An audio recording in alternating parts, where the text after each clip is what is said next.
In the Uncharted movie, gamers have a lot to recognize. Nathan Drake meets Nathan Drake, and Sully gets his mustache, eventually. The first shot of Uncharted is a fade-in on Tom Holland's Nathan Drake dangling upside down from a cargo container flapping out of the back of an in-flight airplane. It's a bold way to kick off the movie, and also a reference to two different games at the same time. The shot itself, which shows Nate trying to get his bearings in the middle of a dangerous situation after briefly blacking out, harkens back to the first scene of Uncharted 2 Among Thieves, in which Nate wakes up in a wrecked train car hanging off the side of a cliff. In both cases, the action scene shown at the start ends up being a flash forward set in the middle of the actual story. That's a fun nod in itself, but the Uncharted movie twists the reference by placing it in a cargo plane, an allusion to a totally different action sequence from Uncharted 3 Drake's Deception. Every debonair action hero has to have at least one recognizable catchphrase, and in the case of Nathan Drake, it's just two words. Oh, crap! While simple, this brief expletive is uttered time and time again by Nate throughout the Uncharted games. Ancient machinery breaking down and falling on top of you? Crap. Just got double-crossed by your partner? Crap. Need something to shout dramatically as you leap from one crumbling ledge to another? Crap. The phrase is just endlessly versatile. Holland's version of Drake gets to utter the character's signature cry a couple of different times in the Uncharted film, and while it might just seem like a throwaway line to those who haven't played the games, it's a fun little Easter egg for those who have. Nathan Drake's origin story is eked out slowly over the four mainline Uncharted games, with many details not revealed until the events of Uncharted 4: A Thief's End. A lot of those details show up in the movie as well, albeit with a few changes. As in the games, after a family tragedy, Nate and Sam end up living in a Catholic orphanage in Boston named for St. Francis. Sam, the older brother, ends up departing the orphanage before Nate is old enough, leaving him with a few mementos to remember him by. The first item Sam gives Nate is an old ring with the Latin inscription Sic Parvis Magna, which translates to greatness from small beginnings. This is Nate's most treasured keepsake in the video games, though in the original version of the story he steals it from a museum rather than getting it from Sam. The movie's biggest blink and you'll miss it Easter egg comes relatively early on, after Sully first propositions Nate to help him find the lost treasure of Ferdinand Magellan. Back at his own place, Nate digs through a trunk full of mementos to find some old postcards from his brother, and as he lifts the lid, one of the faded stickers briefly spotted by the camera is revealed to be the Naughty Dog logo, the acclaimed game studio responsible for creating Uncharted. Coincidentally, one of Naughty Dog's other big gaming franchises, The Last of Us, is being adapted for a TV series at HBO starring Pedro Pascal and Bella Ramsey. Given the cinematic nature of the developers' games, we might be seeing the Naughty Dog logo in live action a lot more going forward. As proven by the opening cargo plane scene, Uncharted has no qualms about ripping entire sequences and story beats out of the video games. Nate and Sully's auction heist is another example of that. In Uncharted 4, Nate, Sully, and Sam all sneak into a secret black market auction in Italy to steal, you guessed it, an old cross that's actually the key to a lost treasure. The movie moves the auction to New York City and ties its cross to Magellan, but the core beats are still incredibly similar. That's it up here. So we just have to climb up there and kill the lights. Grab the cross in the dark. Specifically, the actual bidding scene is basically pulled straight out of Uncharted 4. In the game, Nate goes gallivanting all over the estate trying to figure out how to cut the power. His delays force Sully to bid against the game's main villain, Rafe Adler, to buy them time. During the whole scene, Rafe is accompanied by Nadine Ross, the leader of a mercenary team who serves as his main muscle throughout the game. The dynamic between Rafe and Nadine is strikingly similar to that between Antonio Banderas' Santiago Mancada and Tati Gabrielle's Joe Braddock in the movie, both of whom are also present and bid against Sully while Holland's Drake tries to turn off the lights. Even the red tuxedo jacket Sully steals from a waiter in the movie scene is pulled straight from Uncharted 4, though Sam is the one to wear it there. Uncharted pays tribute to the franchise's Hollywood inspiration a few different times. In Barcelona, for instance, Nate takes Sully and Chloe to an old church where he believes Magellan's gold to be buried. When they enter the building, however, Nate is shaken by the sight of a nun inside, flashing him back to some less than happy memories of his childhood. It's then that he drops the line, "Nuns, why does it always have to be nuns?" which is clearly a reference to Harrison Ford's famous line from Raiders of the Lost Ark. Snakes. Why did it have to be snakes?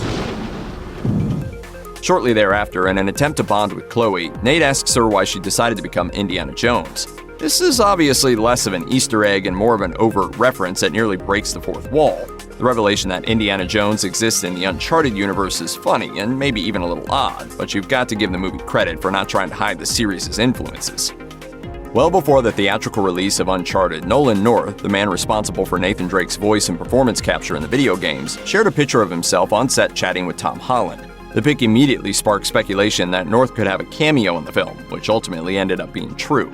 Those in the know will recognize him as the tourist lounging on the beach in the Philippines who remarks to Nate and Chloe that he too fell out of a plane once. Obviously, that line is referencing the events of Uncharted 3.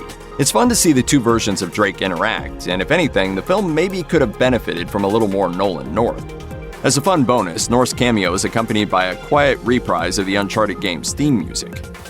After nearly 2 hours of searching across the globe, Nate finally finds Magellan's lost gold aboard 2 pirate ships hidden in a cave. That particular setting is essentially the same as the final act of Uncharted 4, when Nate and his wife, Elena, discover Henry Avery's lost ship hiding in a watery cavern on Turtle Island.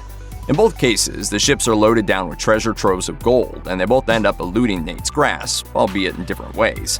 In the game, Avery's ship gets set on fire and quickly burns to ashes, with the cave itself collapsing on top of it. Nate and Rafe battle with pirate swords as the ship implodes, with our hero just barely making it out alive. In the movie, Braddock hauls the 2 ships out of the cave suspended from helicopters, leading to an airborne battle in which Nate once again employs the use of a rusty old sword. Though most of the treasure gets properly claimed by the government of the Philippines afterwards, Nate and Sully do get out with a bit of gold for themselves, a small victory that harkens back to a similar outcome in the first Uncharted game. Like cartoon characters, video game characters tend to wear the same outfits a lot. As such, most famous characters like Nathan Drake and the rest of the Uncharted gang have pretty memorable looks, and many of those are represented in the movie in one form or another. Holland's version of Nate sports several different outfits throughout the film, and in the final battle aboard the flying ships, he assembles a pretty spot-on replica of the character's game look. Khaki cargo pants, a dull white Henley shirt with the sleeves pushed up, a brown shoulder holster for his handgun, and of course Sir Francis Drake's ring on a string around his neck. The outfit is very accurate to the games, and it's a fun way to represent Nate fully becoming the treasure hunter fans know him as. Later on, in the film's final post-credit scene, Nate also wears a white and red baseball shirt, another one of his classic looks from the games. And he isn't the only one to get some Easter egg costumes either. When Chloe first enters the story of Barcelona, she's wearing a red outfit that's very reminiscent of her look from Uncharted 2. Wait, you know my brother Sam? What else aren't you telling me? For most of Uncharted, Sam Drake is merely a specter, a missing man presumed to be dead. However, in a scene tagged onto the end of the movie, it's revealed that he's actually alive, wasting away in a foreign prison. While the exact details of Sam's disappearance, apparent death, and imprisonment are altered a bit for the big screen, this is pretty much exactly what happens to the character in the video games. Uncharted 4 shows how Sam and Nate sneak into a Panamanian prison to get a vital clue to a big treasure, only to be betrayed and forced to flee.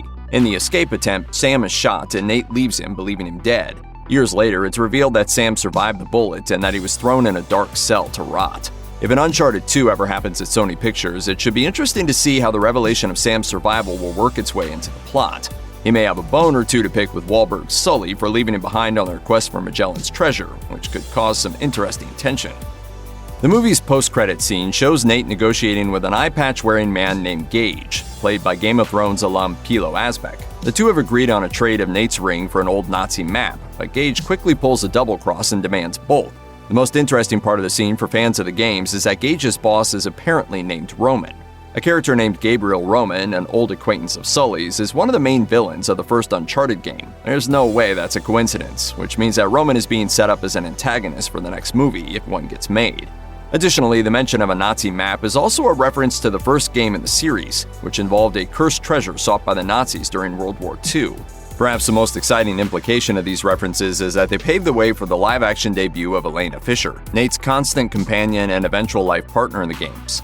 In the canon of the games, Nate and Elena meet at the beginning of Uncharted Drake's Fortune, and it's hard to imagine another movie being produced without Elena being a part of it.